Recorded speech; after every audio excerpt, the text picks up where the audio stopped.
Nous sommes le 13 janvier 2025 et nous allons analyser le BTC et les différentes datas du jour ainsi que quelques alts. Alors au niveau du BTC, comme on peut le voir pour l'instant, c'est clairement catastrophique puisque on voit en direct que là on est en train de complètement break ce support qui tient depuis le mois de novembre, fin novembre. Après c'est un support qu'on n'est pas arrivé à quitter puisqu'on voit que on n'a pas réussi à passer cette zone ici, on a buté plusieurs fois dessus et on n'a pas réussi à aller plus haut. Donc malheureusement, eh bien du coup ça crache. Alors est-ce qu'il faut paniquer et est-ce que ça y est, c'est la fin du bull market, on est parti pour du billard? J'ai envie de vous dire non. Donc pourquoi non? Tout simplement parce que déjà il y a plusieurs choses qui m'indiquent que normalement on devrait remonter bientôt. La première chose c'est au niveau des wave trends. Au niveau des wave trends on voit que du coup ça baisse. On a le MACD qui baisse aussi. On a les Shimoku oscillatoires qui est quasiment au fond. Et le wave trend ici il commence à pas mal aller rejoindre la survente. Donc pour moi ça m'indique qu'on est quand même sur une baisse qui est peut-être un bear trap. C'est tout à fait possible. Il reste encore 3h55 avant la clôture de la bougie. On peut très bien se taper une mèche comme celle-ci ou comme celle-ci et remonter tout le long. Donc moi, tant qu'il n'y a pas de clôture, je préfère ne pas paniquer. Et puis je reste de toute façon confiant sur le fait que pour moi, on n'est pas sur un top de marché. Ensuite, on a le RSI, comme on peut le voir ici en bas à gauche. On a le RSI qui est tombé à 34. Donc déjà, on est quand même super bas. On va commencer tout doucement à rentrer en survente.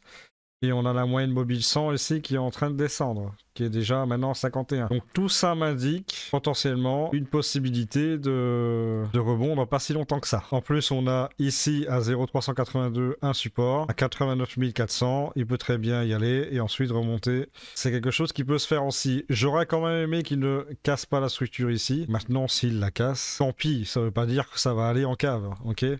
Ça peut aussi très bien venir casser la structure, faire un BOS et ensuite hop repartir par la suite. Donc pour l'instant il n'y a pas trop de panique à avoir, d'accord. Donc ça veut pas dire tout de suite que hop ça y est, on va partir en cave. C'est comme ici, là on a eu un shosh ici, d'accord. On a eu un shosh là et c'est pas parce qu'on a eu un shosh là qu'on va partir, qu'on est parti en cave. Non, on est parti à la hausse. On a eu un shosh ici aussi. On dit, oh, ça y est, break de structure, oh, boum, c'est parti. Et au final, on a fait l'inverse. Donc, les breaks de structure, c'est mieux de ne pas les avoir. Mais si c'est le cas, tant pis. Voilà, ça ne veut pas dire qu'on va partir en cave directement. Donc pour l'instant, le support qui pourrait tenir serait le 0,382 à 89 400. Un support, ma foi, plutôt intéressant parce que c'est cette zone ici de Fibo que généralement on atteint pour aller faire un rebond et un plus haut. Donc voilà, est-ce qu'il faut paniquer? Non, non, il faut évidemment pas paniquer. Regardez, ici on est déjà en train de remonter. Donc moi, tant que la clôture de la bougie est pas faite, je vais pas commencer à dire ouais c'est bon, on est parti. Regardez, voilà, ça c'est en train d'essayer de remonter. Donc voilà, pour le BTC. Au niveau de la Bitcoin dominance, eh bien on voit qu'on est en train de monter. Bon, ça galère un petit peu pour afficher les datas. Ok, voilà. Là, ça atteint une résistance. Les résistances qui se trouvent à 58,50% ici. Donc, on peut très bien aller chercher ensuite le bas du canal pour remonter ou descendre et laisser les alts pumper un petit peu parce que franchement les alts c'est quand même assez fou parce qu'ils sont quand même pas mal en survente. Donc moi je pense que c'est clairement un bear trap parce que les alts ont besoin de remonter et là ils remontent pas du tout. Là ils sont en survente depuis un petit moment. Il faut que ça remonte, donc pour moi c'est un bear trap, c'est pas le début d'une continuation baissière, ça c'est clair. Donc voilà, le Bitcoin dominance, je vous avais dit hier que globalement il allait rejoindre le bas du canal et qu'ensuite ça allait remonter. Et c'est ce qu'il a fait au final. Donc pour le moment, voilà, il a atteint cette zone, cette résistance ici. S'il la passe, il y aura une grosse résistance qui se trouve ici vers les 59,18. Et ça, je suis convaincu qu'il n'ira pas les passer. Ça, je pense pas qu'il fera un plus haut ici. Ça m'étonnerait. En plus, au niveau des wave trends, ça continue à remonter. Ici, on a un RSI à 62. On a la moyenne mobile 100 qui est en train de remonter. Donc personnellement, je préfère me dire que ça ne va pas aller chercher des plus haut que ça. Au niveau du total 3, c'est là que ça commence à piquer un petit peu. Pourquoi? Parce que ici, on a eu un order bloc de vente. Il n'a pas le passé, donc du coup, il a baissé. Donc qu'est-ce que je vous avais dit? Potentiellement, il pourrait aller chercher un W ici et puis remonter.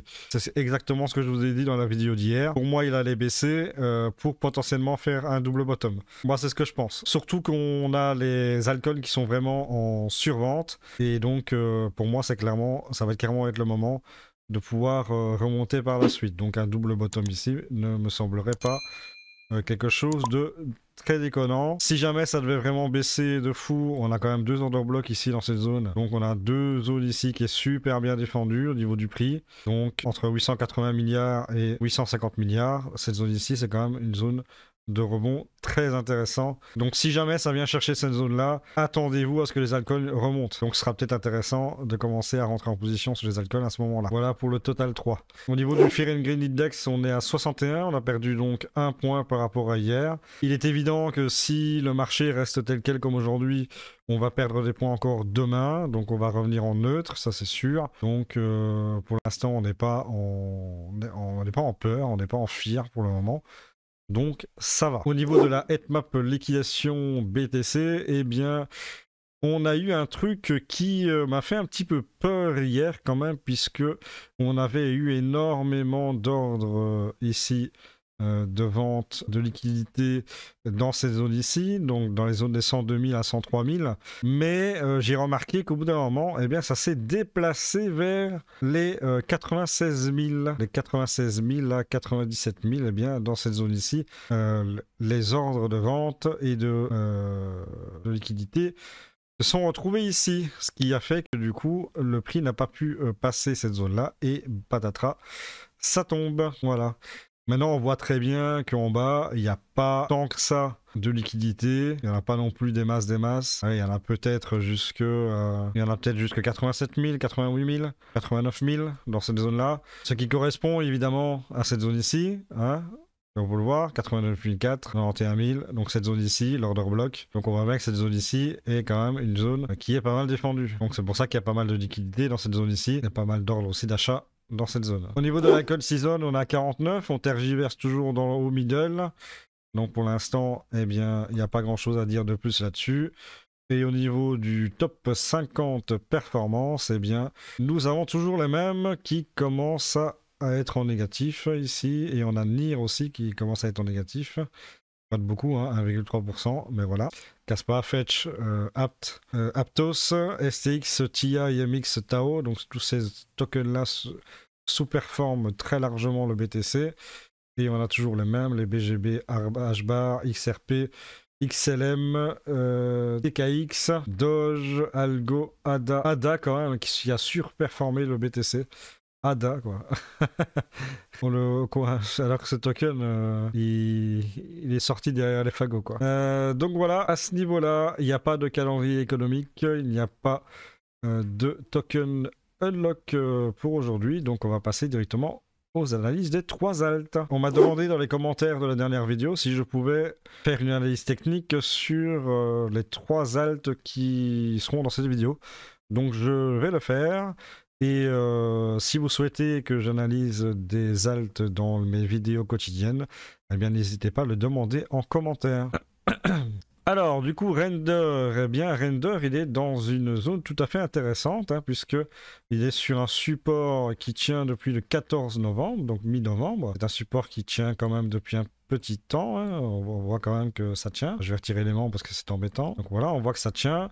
Est-ce qu'ici ça va tenir? Alors sachant que là on est sur un bas de canal et un order block d'achat, c'est possible qu'on fasse un petit rebond pour aller chercher ici, dans le haut du canal, et après revenir ici, soit hop, refaire un petit double bottom et repartir à la hausse, et exploser cet order block là, soit aller chercher de plus bas ici. Alors, si jamais, on va faire un petit peu les différents scénarios, si jamais ça devait partir à la baisse, eh bien, on va prendre notre petit Fibo qu'on va mettre ici. Voilà. Donc, si jamais ça devait aller à la baisse, eh bien, il y aurait les 0,786 ici, dans cette zone ici, qui correspond au support, à la résistance ici, qui est devenue support. Eh bien, cette zone-là est autour des 5,75. Donc, si jamais vous devez rentrer en position, n'hésitez pas à rentrer en position avec des cartouches en réserve. Donc, si vous rentrez en position ici, sur ce support-là, mais malheureusement qui ne tient pas, dans ce cas-là et garder des cartouches disponibles pour aller plus bas, acheter plus bas. Donc ici à 5,78. Et si jamais ça ne tient pas, eh bien du coup il y a un autre support très intéressant qui se trouve dans cette zone ici entre 4,71 et 4,43. Donc cette zone ici est très intéressante. Surtout que nous avons un RSI qui est descendu à 33, nous avons les wave trends qui commencent à être en survente, l'Ishimoku Oscillator qui est en survente, les MACD qui commencent à bien baisser. Donc ça commence à être, je pense, des zones intéressantes à l'achat. Le deuxième token qu'on m'a demandé d'analyser, c'est le CFX. Alors le CFX, on voit très clairement un truc qui me choque tout de suite. C'est le RSI qui descend déjà à 24. Donc le RSI est en survente actuellement. Si jamais il devait baisser, il y a une zone très intéressante ici de support qui se trouve être à 12 centimes, 12 400, d'accord? Ici à 12 centimes, entre 12 centimes et 11 centimes 7. Eh bien, cette zone ici me paraît être une zone d'achat tout à fait intéressante, puisqu'on voit sur les récits qu'on est en survente, on a le MACD qui descend, le Ishimoku Oscillator qui est pratiquement en survente, et on a les deux Wave Trend qui commencent eux aussi à être en survente. Donc pour moi, la zone d'achat des 12 400 à 11 700 sont pour moi les zones d'achat les plus intéressantes pour ce token. Il n'y a rien d'autre à dire de plus, hein, clairement. En 2-3 temps mouvement, j'ai vu directement là où il fallait acheter. Je rappelle que je ne suis pas conseiller financier, donc c'est vos choix, vos risques. Et enfin, pour le dernier token, eh bien, nous avons RSR, qu'on m'a demandé d'analyser. Donc RSR, eh bien, on va regarder ça. Alors, on va partir sur notre propre Fibo, parce que là, je n'ai pas toutes les données. Hop, on va mettre notre Fibo. Ok, donc si je regarde un petit peu mes data à gauche, nous avons le RSI qui est à 33. On a les wave trends qui baissent. On a l'Ishimoku Oscillator qui est plutôt bas. Le MACD qui est en dessous du 0 pivot.